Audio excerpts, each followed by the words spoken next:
La respuesta a sus preguntas, aquí, en Solución Bíblica. Comenzamos.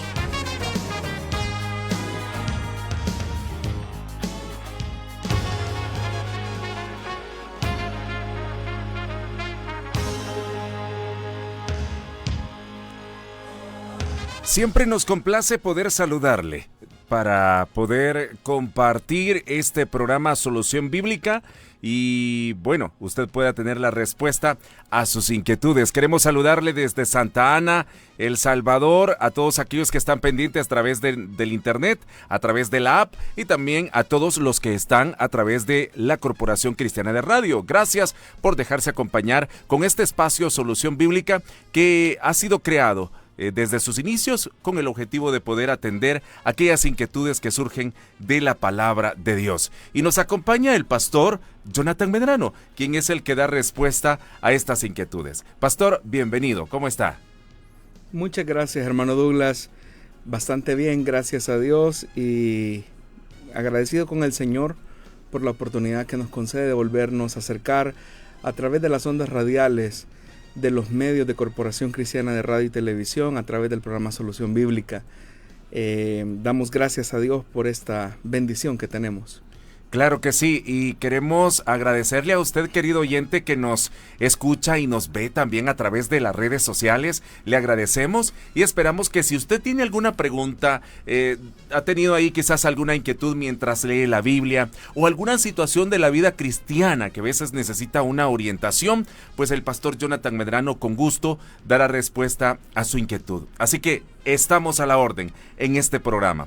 Vamos comenzando entonces, pastor Jonathan, y la primera pregunta que hemos recibido dice de la siguiente manera: ¿qué significa la expresión que un texto o manuscrito de la Biblia está corrompido? Bueno, la expresión que un texto o un manuscrito de la Biblia esté corrompido hace referencia no tanto al contenido en sí mismo, a lo que el autor escribió, sino más bien al deterioro de los materiales en el que fue escrito. Sabemos que la Biblia fue escrita en los idiomas originales, el hebreo, el arameo, el griego, y los medios que se utilizaron fueron muy diversos, ¿verdad? Desde el papiro, que era el material más cómodo, el pergamino ya era un poco más costoso, pero la colección, ¿verdad?, de materiales o de testigos que sirvieron para poner por escrito lo que hoy nosotros conocemos como la Biblia, pues obviamente que fue un proceso que fue pasando por mucho tiempo. Fueron copias de copias que se hicieron a lo largo del tiempo.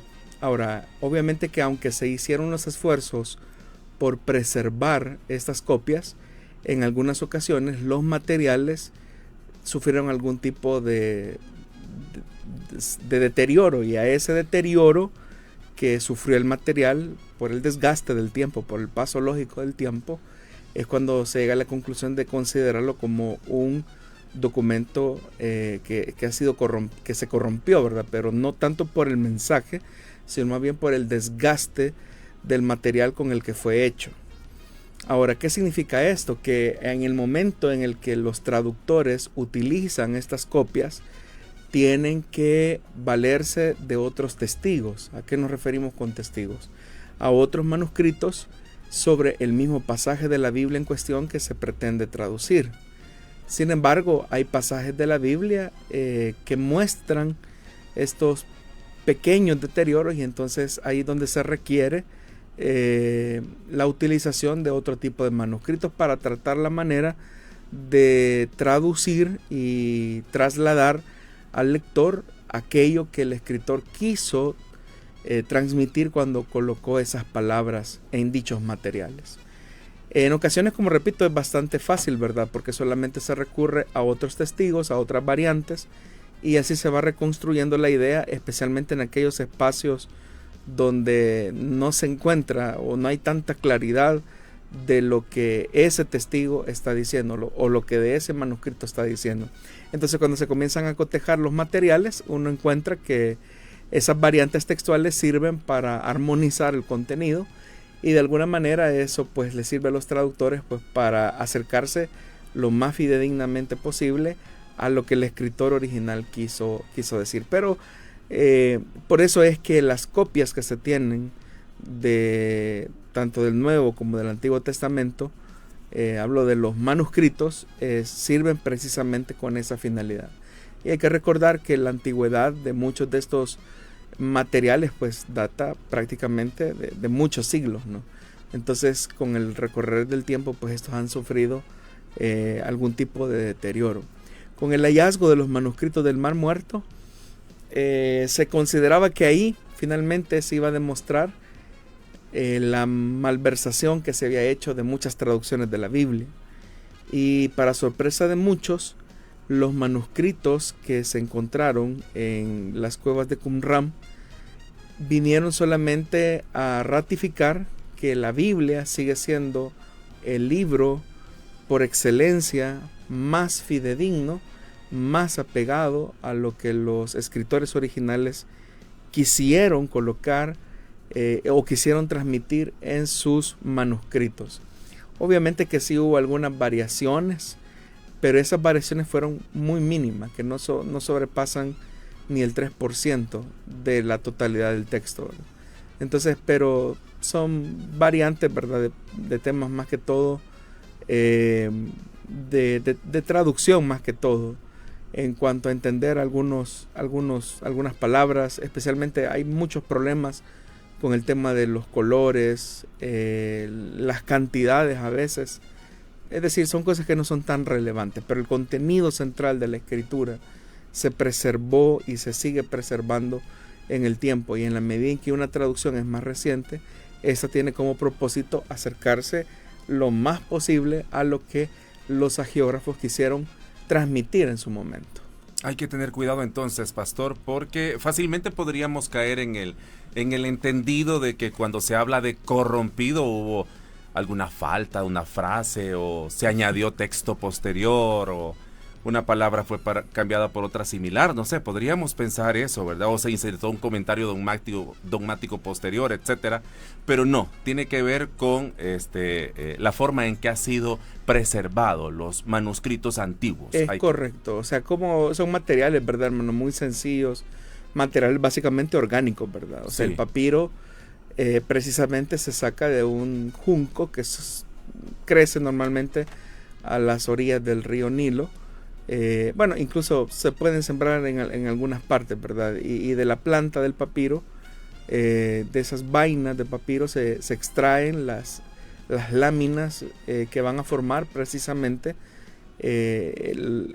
las piezas, ¿verdad? O las hojas, por decirlo de alguna manera, donde se colocaba por escrito un mensaje. De materiales a materiales, hermano, el pergamino era también un material orgánico, ¿verdad? Porque se extraía del cuero, por eso los curtidores se dedicaban a esa tarea. Pero obviamente que el material era un poco más caro. Se podía volver a reutilizar, es decir, un pergamino de cuero normalmente se podía reutilizar. Y eso explicaría también por qué hay ciertos pasajes de la Biblia donde hay como ciertas adiciones, ¿verdad?, que aparecen ahí, que no aparecen en algunos manuscritos más antiguos. Pero repito, la esencia y el mensaje de la escritura se ha preservado en el tiempo, y es precisamente porque se tuvo ese cuidado. Hay que tomar en cuenta también que los manuscritos o los testigos fueron agrupados por familias, es decir, familias de manuscritos que hacen referencia específicamente a ciertos textos de la Biblia, ciertos libros de la Biblia, y que también se van ubicando por el tiempo, el año, la datación de cuando estos se encontraron, dónde se encontraron, y sobre todo, que es lo más principal, su antigüedad.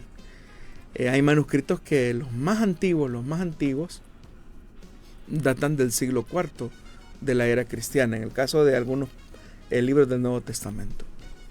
Muy bien. Bueno, ahí está la respuesta a esta inquietud. Gracias, querido oyente, por compartirla. Vamos a hacer la primera pausa de este programa, pero la invitamos a seguir con nosotros. Ya vamos a volver.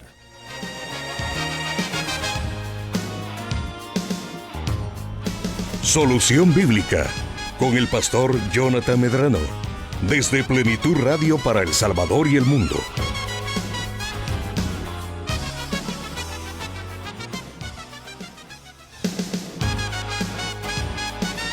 Bueno, seguimos en esta tarde de Solución Bíblica y le agradecemos a usted por estar con nosotros en este día viernes. La siguiente pregunta, pastor, dice de la siguiente manera: ¿qué significa tradición oral de un texto?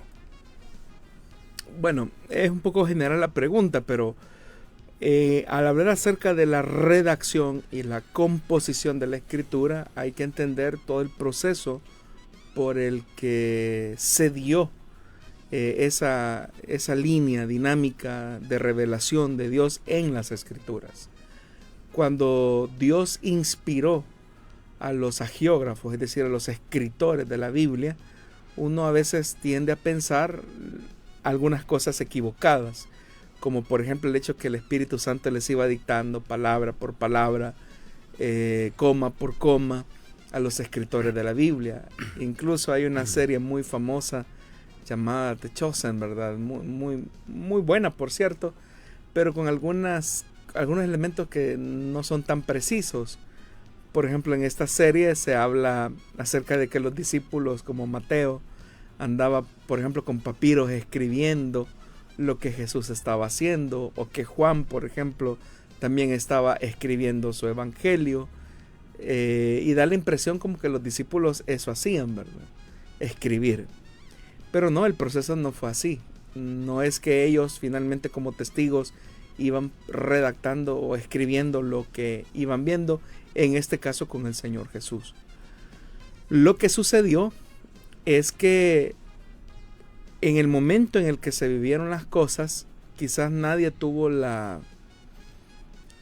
precisión, el cuidado de registrar exactamente como nosotros lo haríamos ahora. Y no es una crítica, ¿verdad?, a ellos, sino que es porque los eventos iban sucediendo muy rápido, o al menos ellos no se percibían a sí mismos como parte de algo más grande, o sí lo veían como algo parte de algo más grande, más bien, pero ellos no las cosas iban pasando tan rápido que no vieron. No se veían como piezas claves de eso, sí, ¿verdad? O sea, una subestimación. Más por el contexto de la vida de Jesús. O sea, las cosas fueron muy rápido, ¿verdad? En el caso de la vida del Señor específicamente, los eventos ocurrieron muy rápido. O sea, todo lo que sucedió en un periodo de 3 años. Entonces, posterior a la muerte del Señor y a la resurrección, entonces hubo un impacto profundo, ¿verdad?, en la vida de ellos. Y entonces ellos comenzaron a recordar cómo fue su encuentro con el Señor. Ellos comenzaron a recordar sus enseñanzas, comenzaron a recordar sus milagros y comenzaron a recordar, pues obviamente, el suceso más inmediato que tenían, que era la muerte y la resurrección.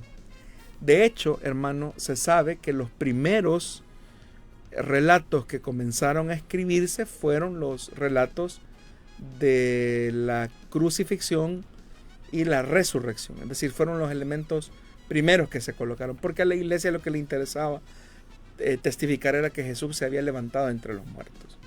Pero luego comenzaron a pensar, bueno, pero antes de la muerte del Señor hubo otros elementos, su enseñanza. Entonces se sabe que la enseñanza de su ministerio, los milagros o señales, como lo llama el Evangelio de Juan, fueron los siguientes en ser redactados. Lo último en ser redactado fue la niñez del Señor Jesús, y específicamente cómo fue que el Hijo de Dios apareció en la tierra. Eso fue lo último. Pero lo que nosotros leemos en el Evangelio es que eso es lo primero que nos aparece, pero en realidad eso fue lo último en ser escrito. Pero ¿cómo se reconstruyó la historia? La historia se reconstruyó a partir de la tradición oral. Es decir, que lo que nosotros tenemos por escrito en la Biblia es el resultado de la tradición oral, de la compilación de esa tradición oral que se puso por escrito, de la edición que se tuvo, porque hay pasajes y libros de la Biblia que fueron colocados, editados a lo largo del tiempo. Quienes lo hicieron nunca pensaron que eso se iba a llegar a convertir en escritura sagrada. Por ejemplo, se sabe que el Evangelio de Juan tuvo 5 redacciones.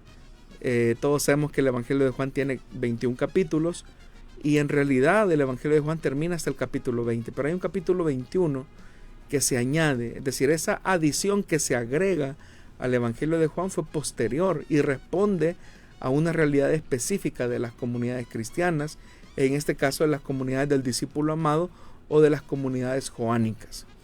Entonces la tradición oral fue como el primer estamento, ¿verdad?, al que la iglesia arribó para tratar la manera de armonizar. Y en esta tradición oral, básicamente lo que encontramos es a los primeros testigos, a los que estuvieron presentes al momento de que estos hechos sucedieron. Entonces fueron, posterior a estos testigos, los que poco a poco fueron compilando estas historias, ¿verdad? Se sabe, por ejemplo, que en el caso del Nuevo Testamento, el primer evangelio en ser escrito es el Evangelio de Marcos. Por eso es que Marcos es un evangelio que está lleno, está lleno de milagros, de señales, porque el evangelio comenzó a recopilar, a recoger todas estas historias y agruparlas en el Evangelio de Marcos. Medianamente están armonizadas, pero hay otros evangelios que toman de Marcos muchas de estas enseñanzas, pero ya las comienzan a armonizar más en un sentido teológico. Marcos tiene un énfasis teológico, pero los evangelios que vinieron después de Marcos, como Mateo, como Lucas, ya no se diga Juan, fueron más reelaborados, más reestructurados para reconstruir una teología a partir de la vida del Señor Jesús. Ok, si no hubiera, bueno, lo mismo sucede hoy en día, si por ejemplo en nuestra iglesia, si no hay alguien que escriba precisamente la historia de nuestra iglesia, me ponía a pensar en eso, pues va a quedar únicamente en una tradición oral.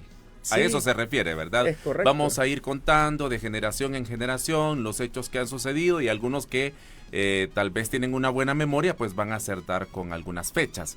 Pero por eso es importante documentar, al menos hoy en día tenemos los recursos. En aquel tiempo, pues, imagino que, como usted ya lo explicaba en la pregunta anterior, tener recursos como para poder escribir que fueran duraderos, pues no era tan fácil para algunos. No, y hay otro elemento también importante, hermano, y es que se calcula que solamente un 2% de la población mundial de ese entonces podía leer y escribir, ¿verdad? Entonces, ¿qué sentido tenía escribir para un mundo que no sabía leer, sí, ¿verdad? La lectura y la escritura era un privilegio para las élites económicas de esa época.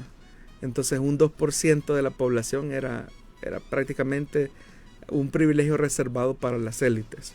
En el caso de las comunidades cristianas, ellos comienzan y se ven en la necesidad no solamente de valerse de la tradición oral, sino que colocar los documentos por escrito, porque existió una manipulación de la tradición oral. Es decir, hubo un momento, y cuando digo manipulación de la tradición oral, me refiero a personas que supuestamente escribían a nombre de los apóstoles. A eso se llama pseudonimia o pseudepigrafía, y lo que hacían era básicamente dañar el testimonio de Jesús, ¿verdad? O trataban la manera de dañar el testimonio de la iglesia. Y para que tengamos un ejemplo de lo que estoy diciendo, en la segunda carta a los tesalonicenses, que es un escrito, algunos la ubican de la segunda generación, veamos lo que dice el capítulo 2, versículo 1. Me gusta cómo lo traduce la NBI.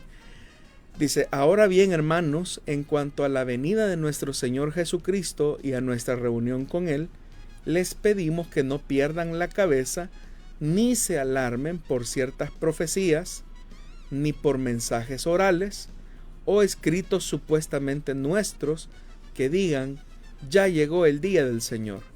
no se dejen engañar de ninguna manera, porque primero tiene que llegar la rebelión contra Dios y manifestarse el hombre de maldad, el que está destinado a la destrucción. Pero notemos eso que el escritor está diciendo. Primero, que no pierdan la cabeza, no se alarmen. Número uno, por ciertas profecías. Es decir, había gente que hablaba supuestamente en nombre de Dios, algo que iba en contra de la enseñanza cristiana. Número dos, ni por mensajes orales, dice, o escritos supuestamente nuestros. Es decir, había gente que decía, bueno, esta carta la mandó Pablo, pero el contenido de la carta decía todo lo contrario a lo que Pablo en realidad había enseñado. O alguien decía, esta es la carta de Pedro, pero el contenido decía todo lo opuesto, todo lo contrario a lo que Pedro nos había dicho. Entonces, el mismo pasaje de la Biblia coloca la advertencia que existía un proceso de engaño o de manipulación para tratar la manera de llevar al error a las iglesias. Entonces, fue precisamente con ese propósito que con el tiempo la iglesia comenzó a sancionar aquellos escritos que iba a considerar como canónicos, precisamente por la multiplicidad de escritos que supuestamente se atribuían a los apóstoles y que en realidad pues no carecían totalmente de ese reconocimiento. La iglesia aprendió a identificar, y eso hay que reconocer la madurez de la iglesia cristiana, de saber reconocer: este escrito no es un escrito de Pablo, o este es un escrito de sus discípulos, pero contiene la teología de Pablo. Pero también habían otros que decían, no, aunque dice que es Pablo, que con su puño y letra está escribiendo, está diciendo algo que Pablo jamás diría, ¿verdad? Y Pablo jamás enseñaría. Entonces la iglesia comenzó a madurar, a conocer su teología a partir de esa necesidad de poner por escrito la tradición oral, de fijar los dichos, las acciones, las obras de Jesús y los apóstoles con el propósito de definir la identidad de las comunidades cristianas del siglo I y especialmente siglo II, siglo III, que fue donde comenzaron a surgir movimientos heterodoxos contrarios a la iglesia ortodoxa. Claro. Bueno, y llama la atención ese detalle que usted menciona, pastor, que aunque eran predominantemente una comunidades analfabetas, la memoria humana estaba muy bien desarrollada y guardaban lo que aprendían. Es decir, una enseñanza pues quedaba porque según los relatos pues no pasaban quizás mucho tiempo con los apóstoles escuchándoles, pero sí sabían retener. Eso sí es importante destacarlo, hermano, porque es cierto que las comunidades, pues muchas de las iglesias estaban compuestas por gente humilde como ahora, ¿verdad? Pero el uso de la memorización de la palabra, especialmente a través de cantos, hacía que las comunidades cristianas identificaran cuando era algo saludable. Ajá, correcto, y cuando no. Es decir, como estaban en esa constante repetición de la memorización de la palabra, ellos se identificaban claramente cuando algo no correspondía a algo que era saludable para la iglesia. A diferencia de nosotros, ¿verdad?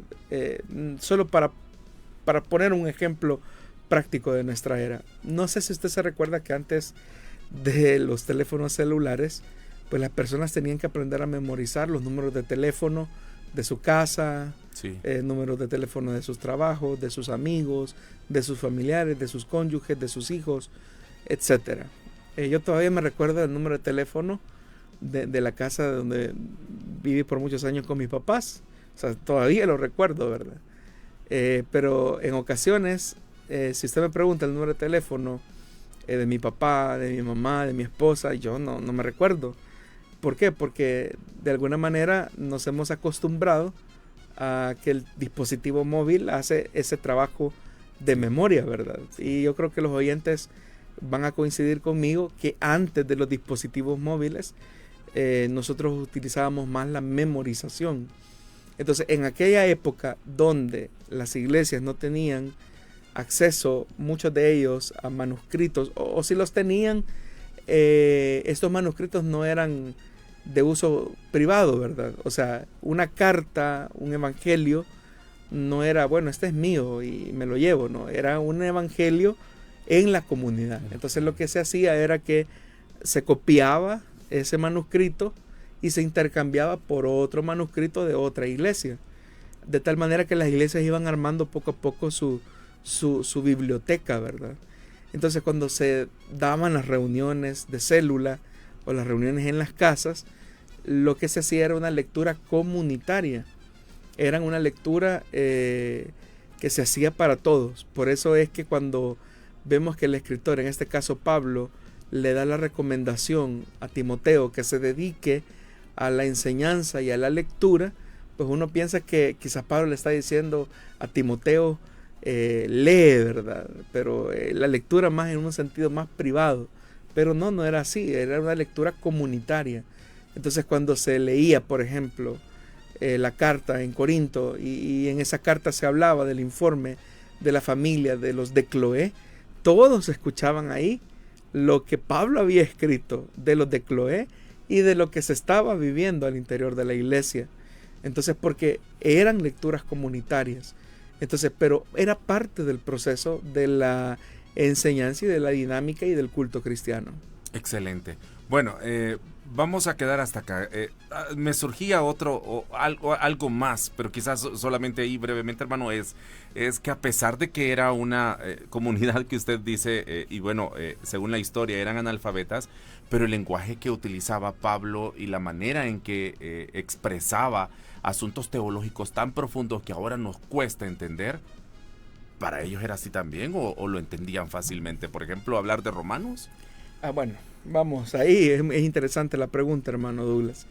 Es verdad que en las iglesias habían esclavos, gente campesina, gente de estratos bajos, pero también hay que reconocer que en la medida que el evangelio fue penetrando la polis romana, la ciudad del imperio romano, también se fueron alcanzando ciertas capas sociales económicamente pudientes. Ahí, por ejemplo, vemos el caso de Lidia, por ejemplo, que se dedicaba, según lo que dice el libro de los Hechos de los Apóstoles, a la fabricación o a la elaboración de telas de púrpura, un insumo que básicamente era para las élites del imperio. Entonces el negocio de Lidia era un negocio, bastante demandado, pero por las élites o las castas sociales económicamente más pudientes. Entonces es verdad que habían comunidades pobres, y dentro de esas comunidades pobres, pues ahí uno puede mencionar a los hermanos de Macedonia, ¿verdad? Que de su pobreza ellos fueron parte de la colaboración, de la colecta que Pablo realizó entre las iglesias de Asia Menor. Pero también hubo iglesias que tenían su solvencia económica. Entonces, en esas iglesias podían haber bibliotecas, vamos a decirlo así, de manuscritos y de textos de la Biblia. Ahora, respondiendo a su pregunta particularmente, hermano, ya existía el problema de hermanos que se sentían, o de iglesias más bien, que se sentían como amenazadas por aquellos falsos maestros, falsos profetas, ¿verdad? Que básicamente lo que hacían era como torcer la escritura. Y el mismo escritor, por ejemplo, de Pedro, habla de esa injerencia de esos falsos maestros que, por ejemplo, incluso las enseñanzas de Pablo las torcían, dice, con palabras engañosas precisamente para corromper el camino de la iglesia. Entonces, y el mismo escritor de Pedro dice que hay ciertas cosas que los indoctos tuercen para su propia destrucción, precisamente porque hay temas que él mismo reconoce que son difíciles de entender de Pablo, pero que los indoctos las tuercen, ¿verdad? Específicamente para engañar a la iglesia. Por eso es que el escritor de Pedro pues toca algunos temas bastante básicos de la enseñanza cristiana, y lo hace precisamente para recordarles a ellos de la responsabilidad que la iglesia tiene de preservarse en la verdad de Dios. Entonces no es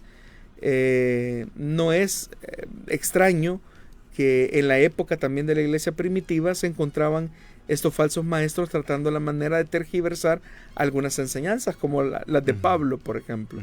Y específicamente en el tema de Pablo, el mismo escritor, Pablo, dice en su carta a los romanos que hay algunos que, haciendo una validación excesiva del tema de la gracia, decían pequemos para que la gracia abunde, porque donde abundó el pecado, sobreabundó la gracia. Entonces habían algunos específicamente que torcían esa enseñanza y comenzaban a tener vidas disolutas. Pero Pablo mismo tiene que decirles en su carta a los romanos que los que actúan de esa forma, pues bien merecida tienen la condenación, ¿verdad? Porque la gracia no fue dada para una corrupción del creyente, sino que para una preservación que identifique su naturaleza con la identificación total con Cristo, que está muerto al pecado, pero vivo para el Señor. Ok. Bueno, por acá tengo una pregunta, pero voy a hacer una pausa y luego vamos a volver precisamente con más de su programa Solución Bíblica.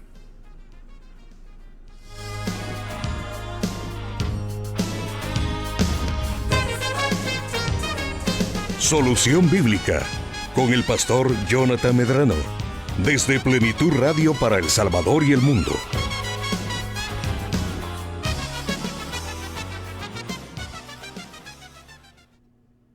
Bueno, seguimos con este programa Solución Bíblica. Gracias a usted por continuar con nosotros en esta tarde de viernes y gracias a usted si se encuentra en medio del tráfico, ¿verdad?, de este día.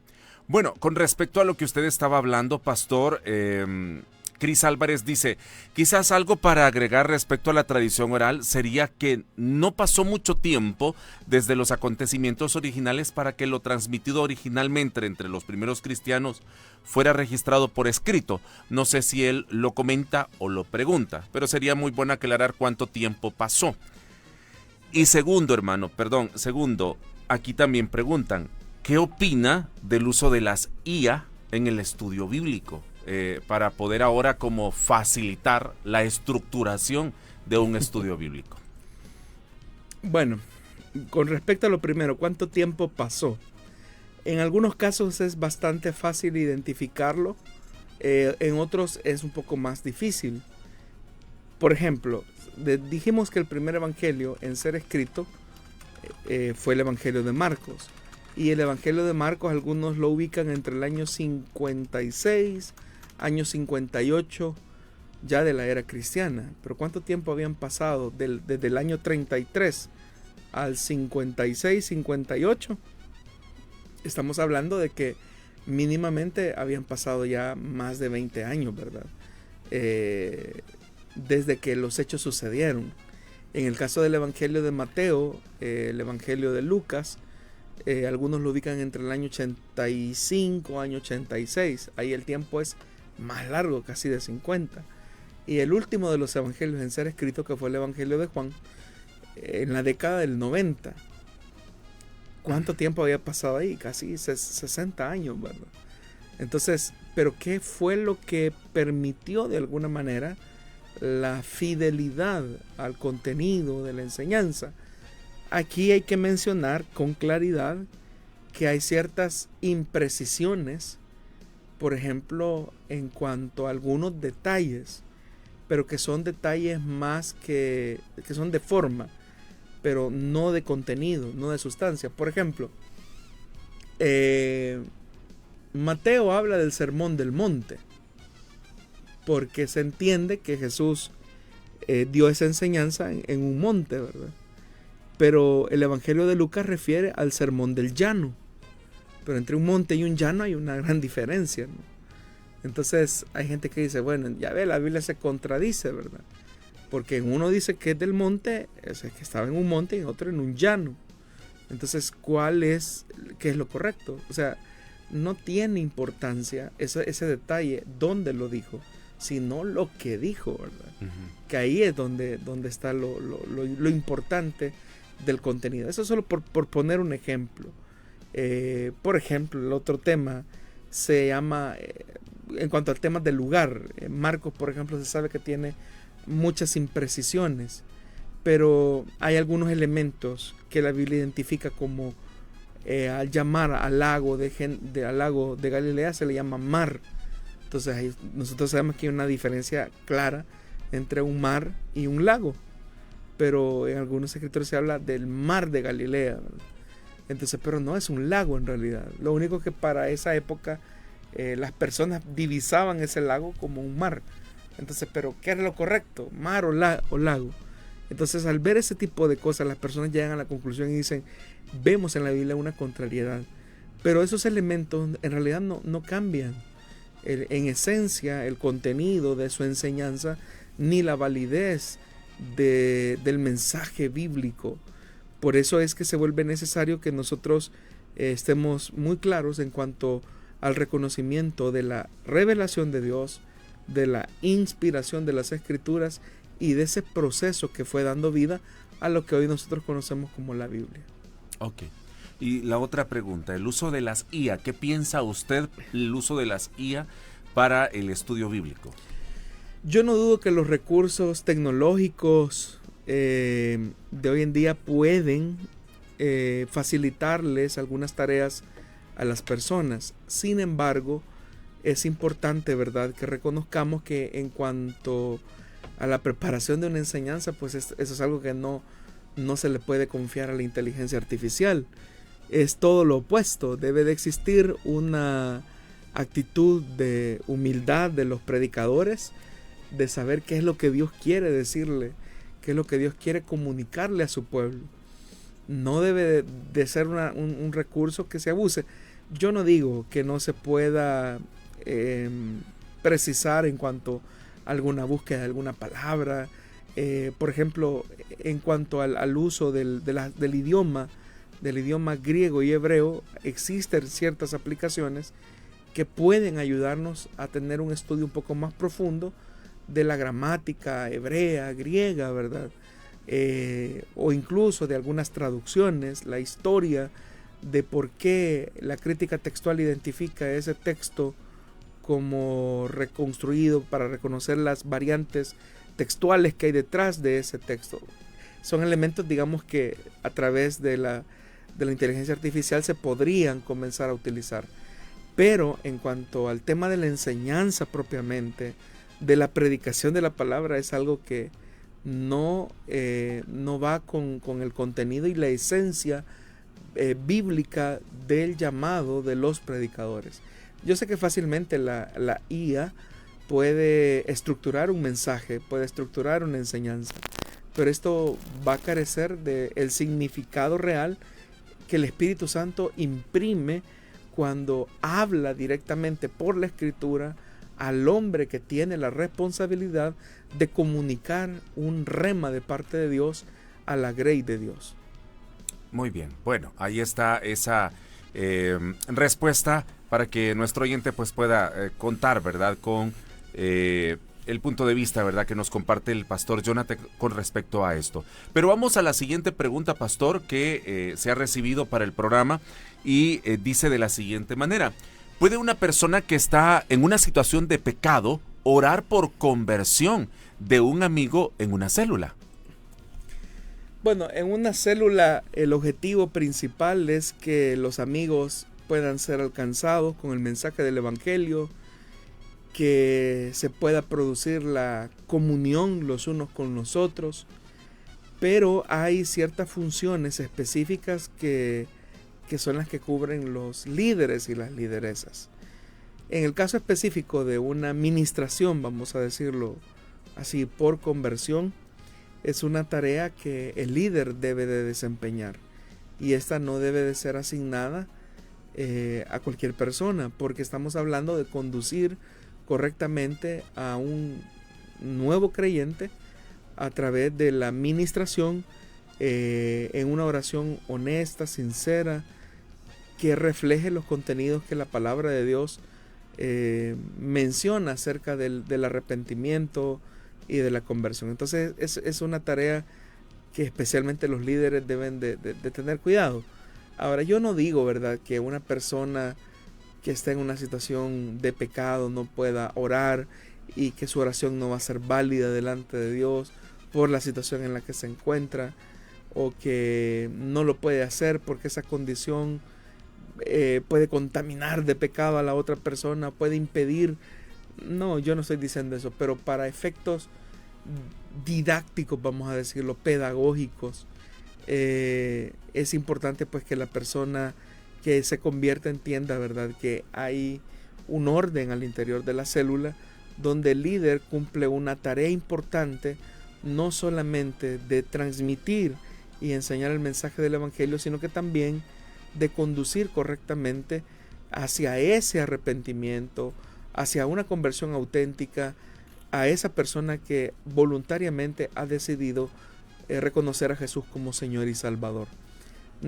Por eso digo, es importante que dentro de ese orden que se tiene al interior de la célula, entendamos cuáles son los roles y las competencias de cada uno. O sea, pero insisto y repito, no es que la persona que está en una situación de pecado, es decir, que está en una situación que no ha resuelto, no pudiera hacerlo, ¿verdad?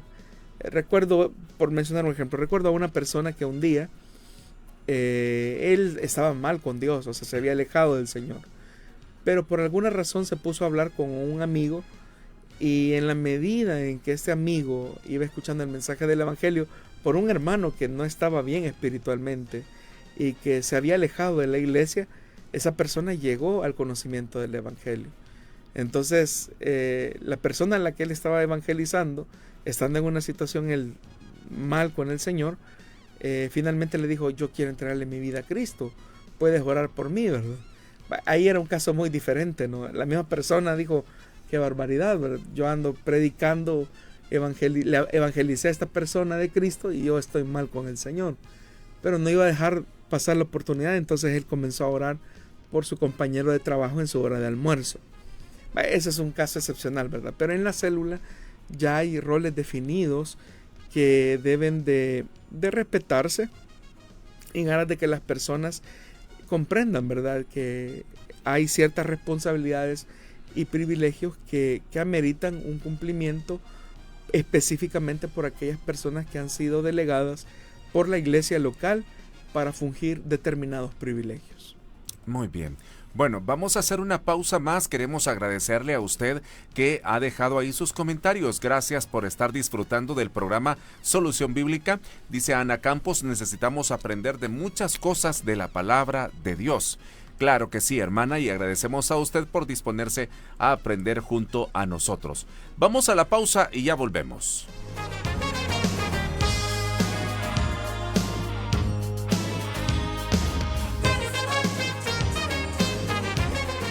Búsquenos en Facebook como Solución Bíblica.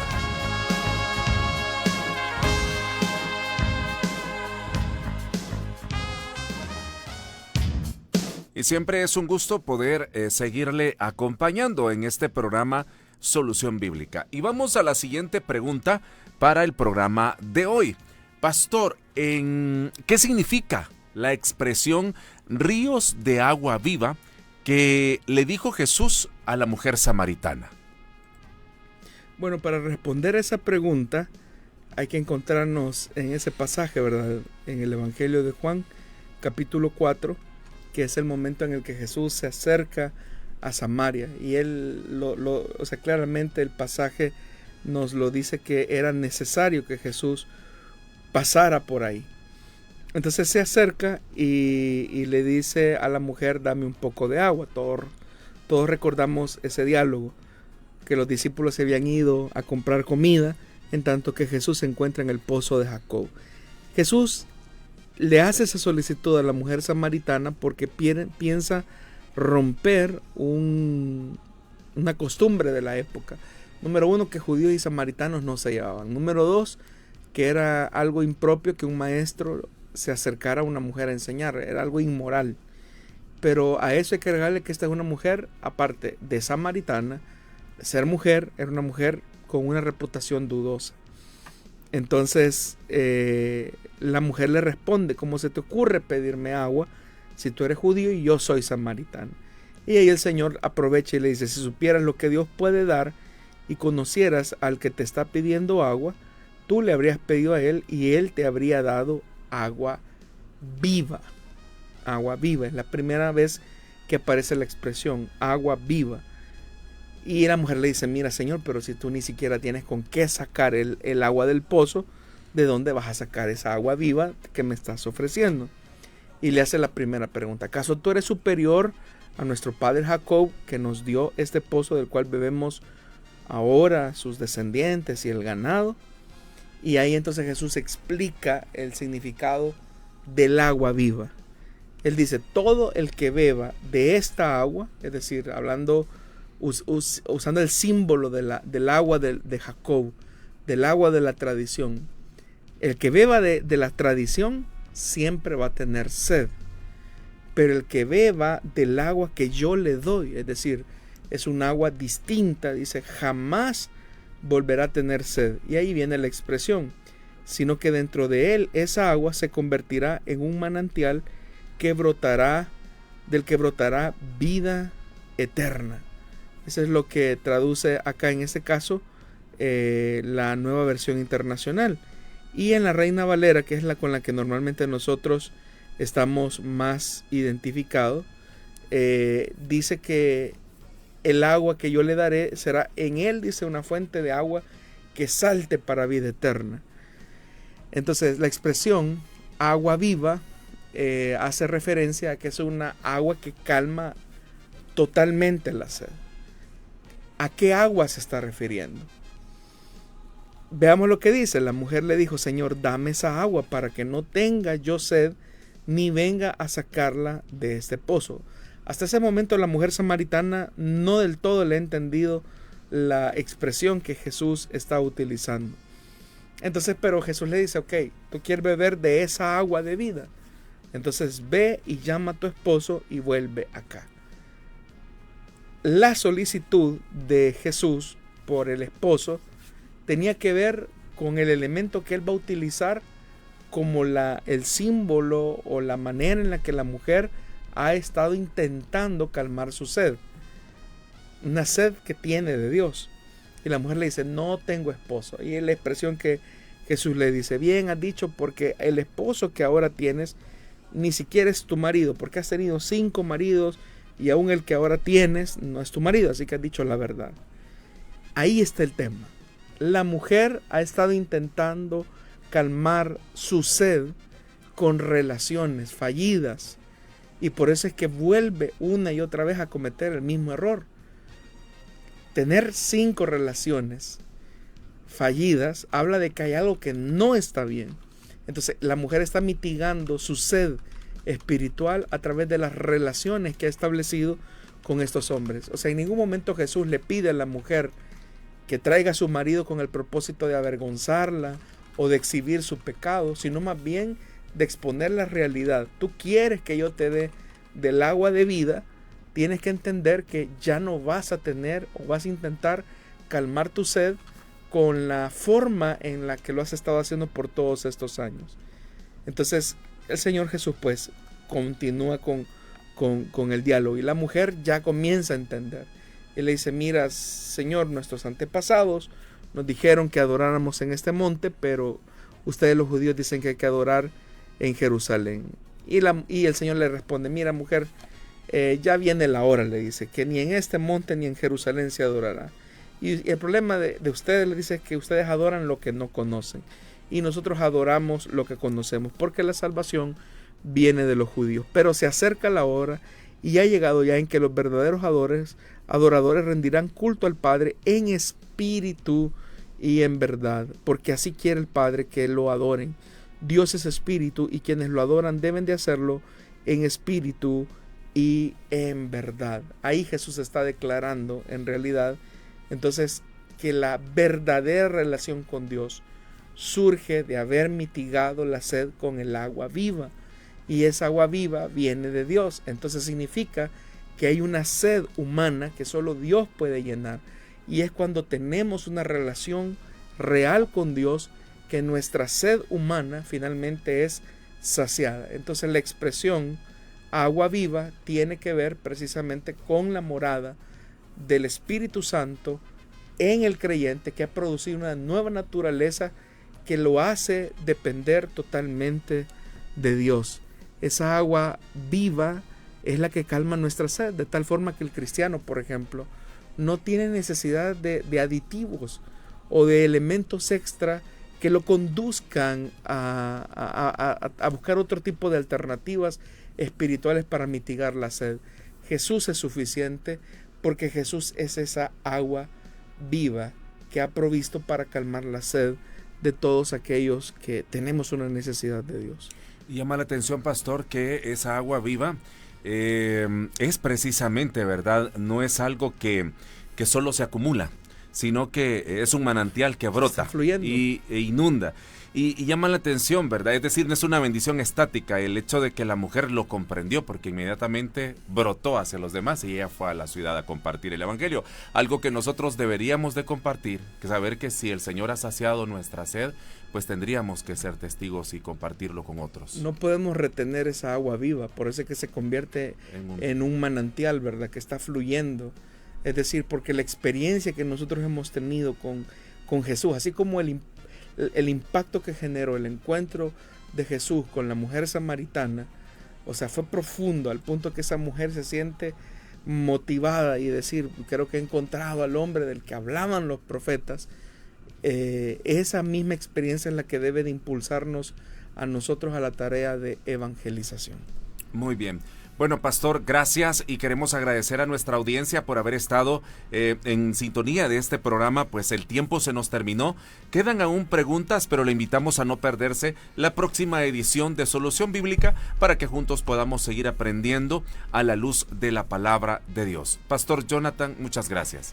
Muchas gracias, hermano Douglas, y gracias también a los oyentes. Que este fin de semana sea de mucha bendición en el trabajo de la obra de Dios.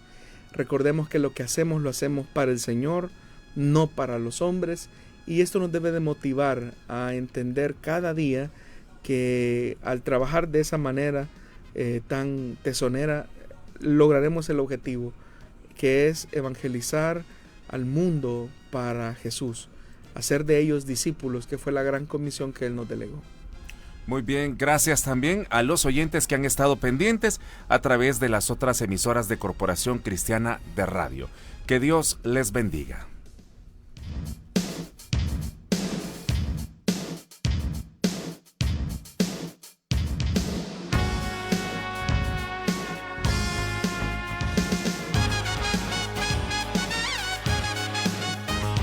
Dios da la sabiduría y el conocimiento. Solución Bíblica. Hasta el próximo programa.